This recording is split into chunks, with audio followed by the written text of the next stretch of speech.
So yeah, welcome to today's short online seminar, DMP 101.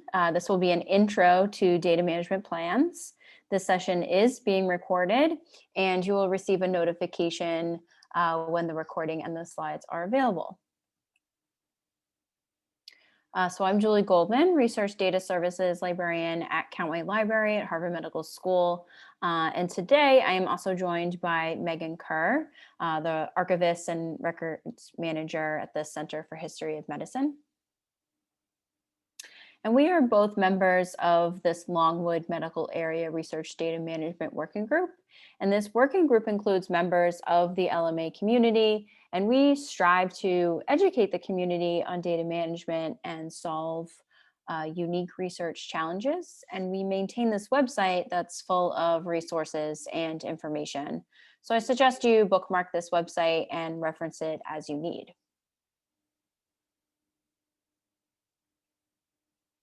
So let's review today's learning objectives. We will learn what a data management plan is. We'll understand why data management plans are important. We'll review example plan language, and I'll also provide some resources and context for future help.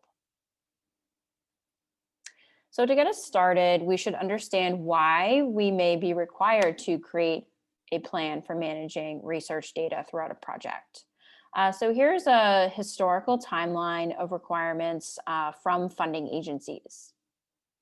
So funders not only want grant-supported research to be shared and made publicly available, they also want to understand how the underlying data will be managed throughout the course of your grant. So we see in 2003, the NIH started requiring a data sharing plan. So applications requesting $500,000 or more are expected to include a plan for sharing final research data for research purposes. In 2011, NSF was the first agency to require a data management plan. So all proposals must include a 2-page supplementary plan describing the organization, dissemination, and sharing of research results. Then in 2013, the Executive Office of the President's Office of Science and Technology Policy, this OSTP memo, the Public Access Plan, directed federal agencies with more than 100 million develop plans to make the results of federally funded research freely available to the public. So since then, we have seen many of the key granting organizations like NEH, NASA, the Alfred Sloan Foundation, they now require submitters to include a data management plan as part of their application.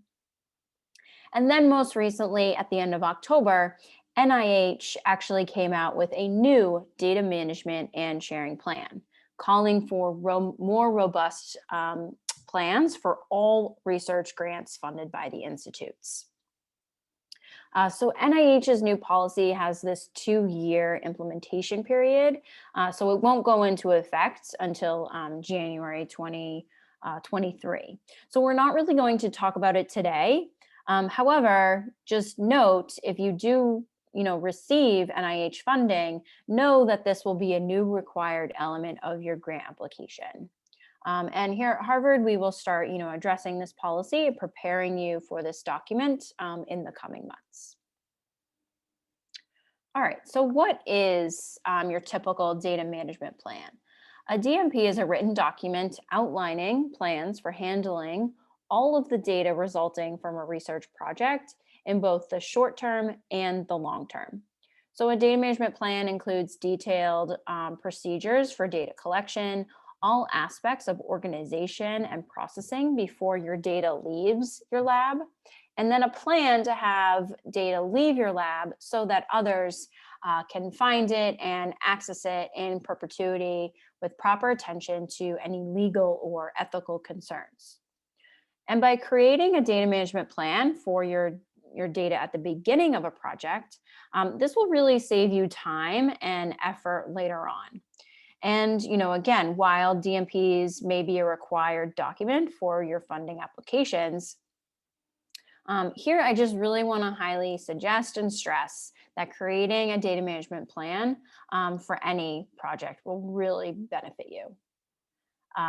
Also, your data management plan should be a living document that describes all of the practices for the research projects, so it may change over time. So a data management plan not only helps your funder, it also helps you and your research. So many of the funders have created their own kind of DMP template for what you need to include, but they generally ask for the same information. So here is a list of the sections in a very generic template created by the Digital Curation Center. If you have never created a data management plan before, this template is a great place to start. And there are 7 elements of the project you should address in your plan, and they are data collection, documentation and metadata, ethics and legal compliance, storage and backup, selection and preservation, data sharing, and then responsibilities and resources. So we are going to go through each of these sections, and we will look at some example answers for each of these sections. All right, so the first element of a data management plan is data collection. In this section, you will be describing the types of data, the amount of data, and how data will be collected, generated, or acquired. So data management plans are less about the contents of your data and more about the digital parameters of your data. For example, I will collect WAV audio recordings and TIFF images of my field notebooks. So here it's about the data types, the file formats, resolution, quantity, and basically convincing the funder you know the current best practices for digital data. So answer questions such as what types and formats will your data be in? And here, remember to select formats with longevity in mind, not proprietary formats, but non-proprietary, uncompressed, and standard formats. And when talking about the volume of your data, will it be collected in gigabytes in time, number of files, or maybe another metric? And it's good to be as specific as possible. So let's look at 2 examples. So here are 2 examples for the data collection section. And what I want you to do is read the 2 examples and which of these do you think is a good answer? And pick the text you think best includes the information that we just discussed for this section. And then just add a number 1 or a number 2 in the chat to indicate which one you think would be a better answer for this section. So I'll give you a second to think about that.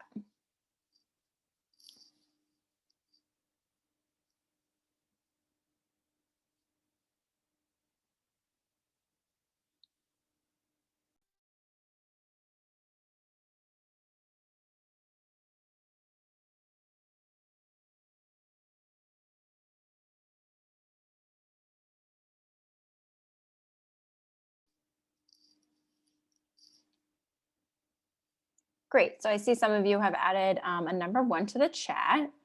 And so let's take a look at these. So yes, this is considered a good example. This is a good level of detail to include. We know the types of data that will be generated, how much data will be created in total, and the volume of data to be created per year. So your plan should address all of the elements if possible. And notice that this is not like a recap of your project summary. You really want to stick to describing the types of data to be generated.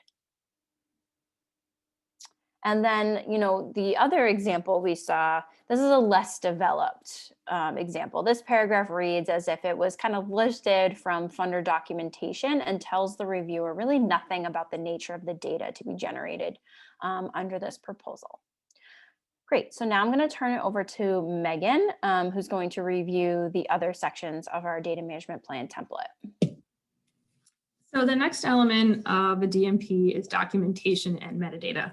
So metadata is often defined as data about data, or is structured information that describes, explains, locates, and otherwise represents something else. So for example, the dates associated with a data set. Metadata, when it's preserved alongside the data, makes it possible to retrieve, use, or manage an information resource. So in your DMP, you should explain how you'll be capturing metadata and documentation for the data being collected. The documentation is any digital or analog documents that are written or recorded that provide important contextual information. So some examples would be your protocols or your codebook, README files. So remember that metadata creation is best done by the data collector or creator at the time of collection. So metadata standards are available that will provide specific data fields or elements to be used in describing the data for a particular use. So if your field has an accepted standard, consider using it and citing it in your plan. So again, demonstrate how you know this, that you know the standards. And if you don't know what metadata standards to use, do your research, talk to your colleagues, or contact the library, Julie, to find out what available standards there are.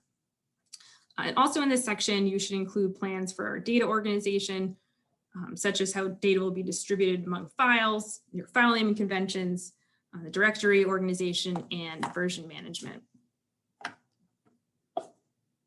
So here are two examples for the data documentation section. Which one do you think is the better answer? So like you did with the last question, just if you could put 1 or 2 in the chat and take a quick moment to read over them.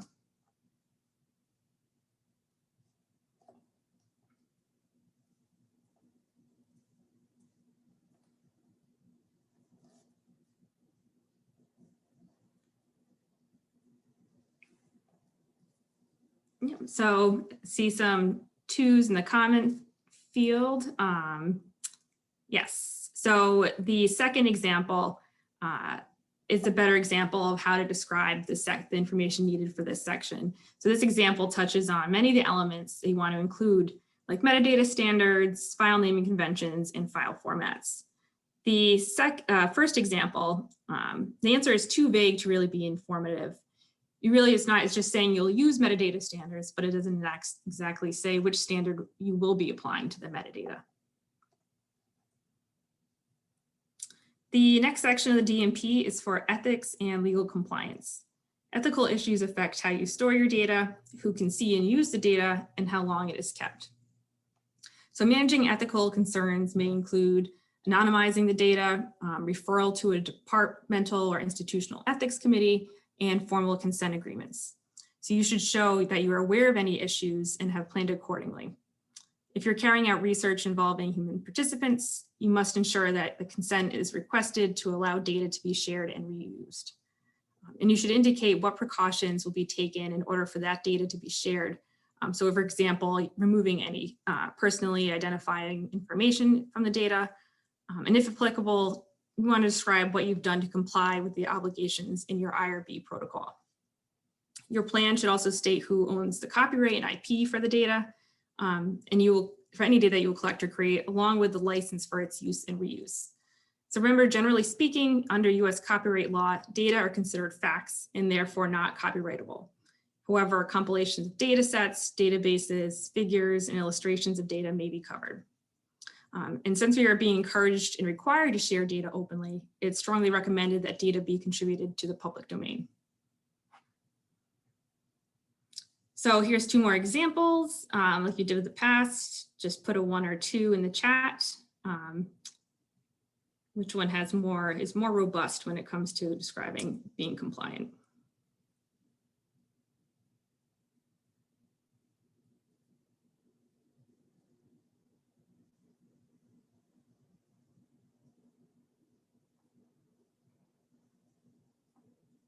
Yep, so example number 2 is the more robust answer. So the example is good because it touches on the considerations that have been made when working with human subjects data.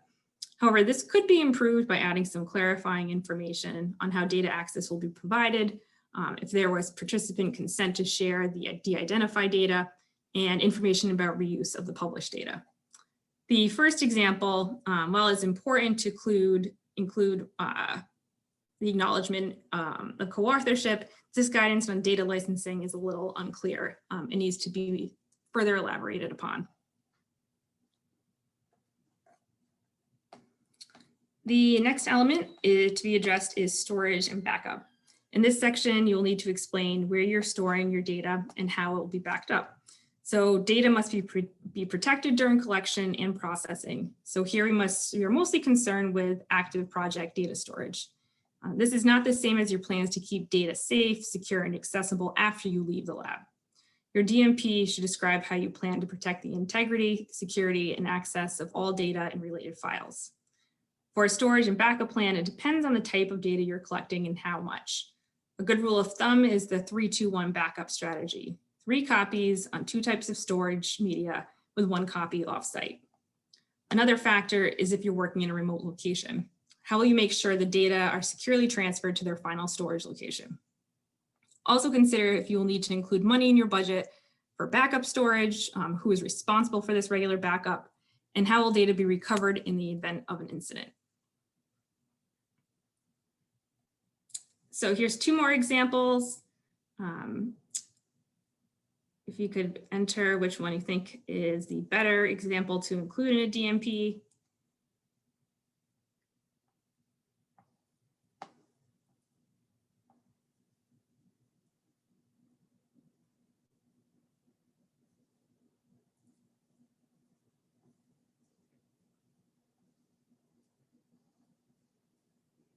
So for this one, the more robust example is the first example. This example focuses on the short-term storage practice, including automatic backups and security evaluation. This example could be enhanced by including more information on how data will be physically protected. For example, including that computers are stored in a key card access facility with password and firewall protection. The security statement is important, but it's less developed here. The second example, this statement includes nothing about a backup or security plan. This is also a worrisome practice because what if that person leaves the lab or the lab computer fails? How will the research team recover those lost data files? So that's a huge problem if one person has sole custody of the data. For this section of the DMP, you'll describe how long you plan to retain the data and how it will be preserved. Harvard has its own policies regarding data retention, but you must also take into account any IRB protocols. The Harvard affiliated hospitals also have their own data retention policies separate from Harvard University. So you also need to take that into account if you're at an affiliate. So after determining the retention policies and timelines you must adhere to, next you select which data should be retained, shared, and preserved. If you think about this now, you'll know what data set to focus on and what to do. So you aren't trying to clean up your data at the very end of a project. When you may have forgotten what your file conventions meant and what kind of version you used. So knowing this from the beginning is important. So think about if your community would want the data to be shared. Try to envision how the data might be reused by people in the future. Keep in mind here at Harvard, the PI is required to select essential research data that must be retained for 7 years from the end of the grant. After that 7-year retention period is met, that's when the university archivists come in to help determine what should be retained permanently in the archives. So once you've selected the data at the end of your project, you should plan how you'll preserve it for that time period. So when we say preservation, we don't just mean taking care of the USB drive or the hard drive that you keep your data on. You should identify a repository to submit your data to. A repository, usually run by a university or research group, is the best choice. These groups have infrastructure to ensure the long-term care of your data and the sharing if needed. Be sure to find out the file and metadata requirements of your intended repository and attempt to integrate these as you collect and work with your data so you're prepared when it does come time to deposit in a repository. So here are 2 more examples. First one says we'll retain all data which are necessary to validate research findings for 7 years on the server for a minimum of 3 years.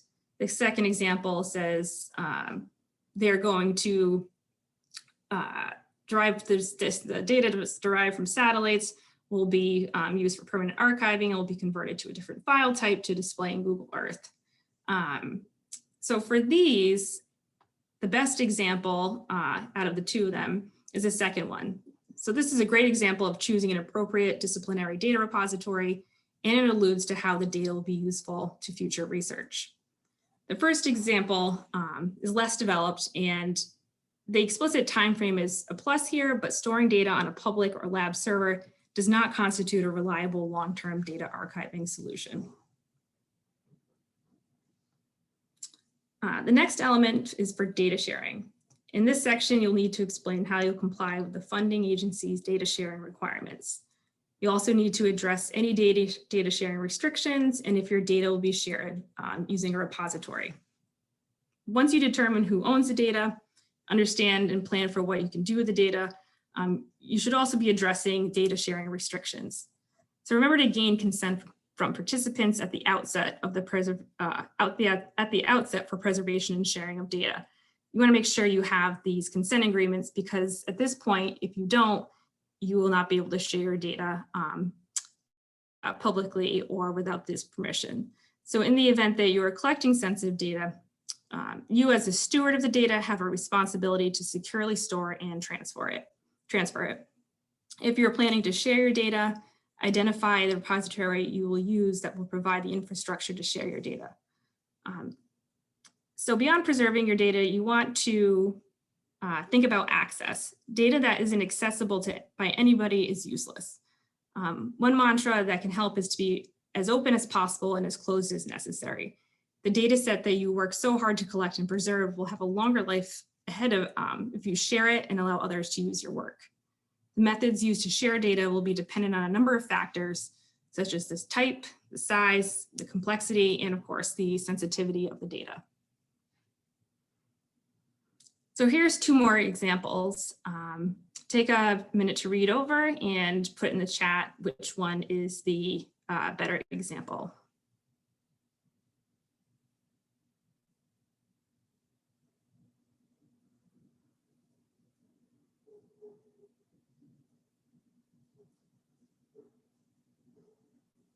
Yeah, I think from just seeing this one, we'll be able to tell which one is the better example. So the first one, this is a thorough description of where the data and supporting documentation will be made available.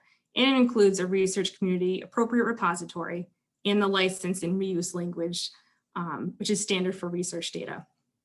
The second example, you need to keep in mind that most journals are restricted to subscribers. So supplementary material is certainly not available to all.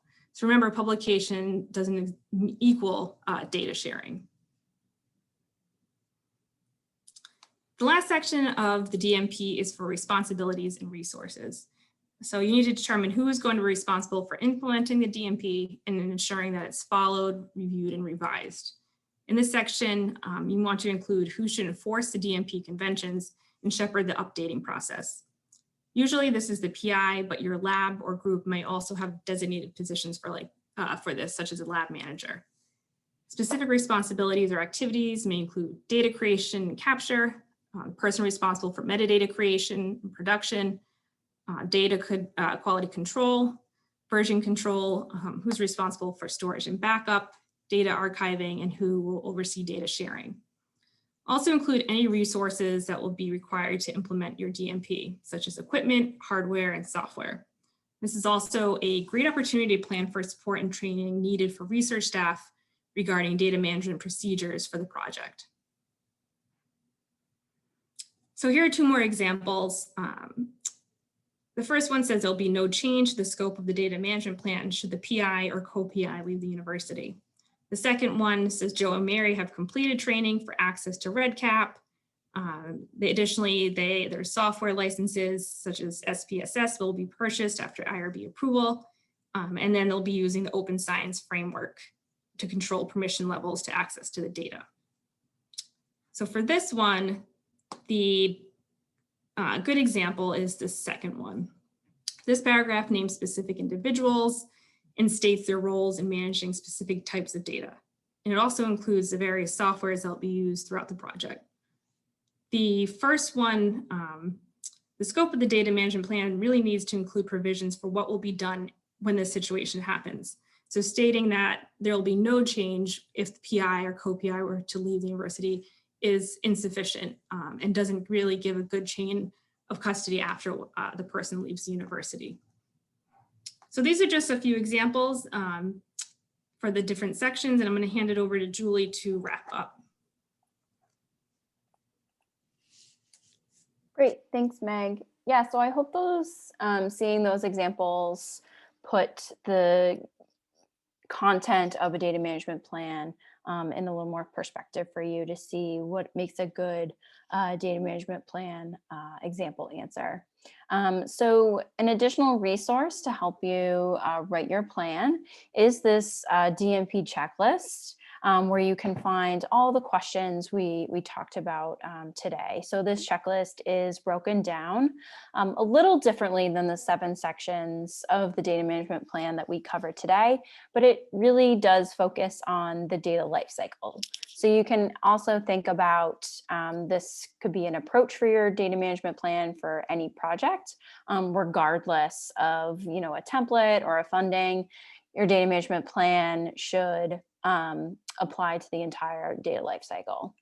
And again, data management is this combination of a number of small practices that add up to being able to find and use data when you need it.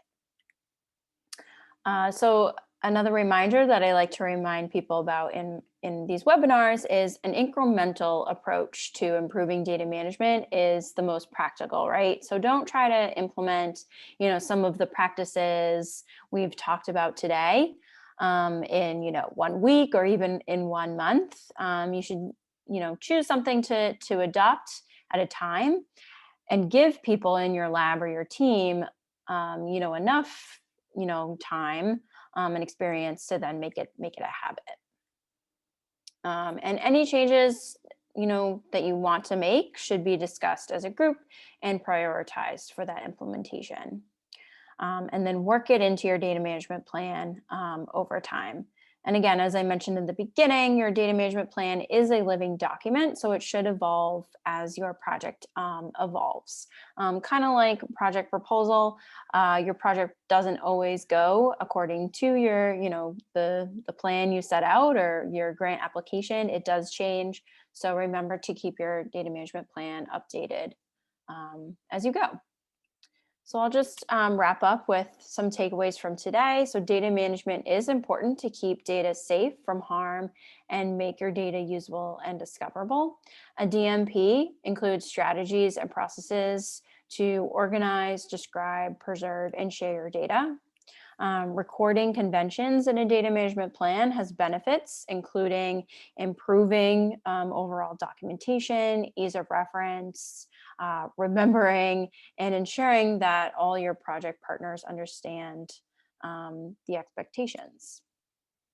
And as I just mentioned, I'll reiterate it yet again, your data management plan is this living working document meant to be frequently referred to and updated as necessary.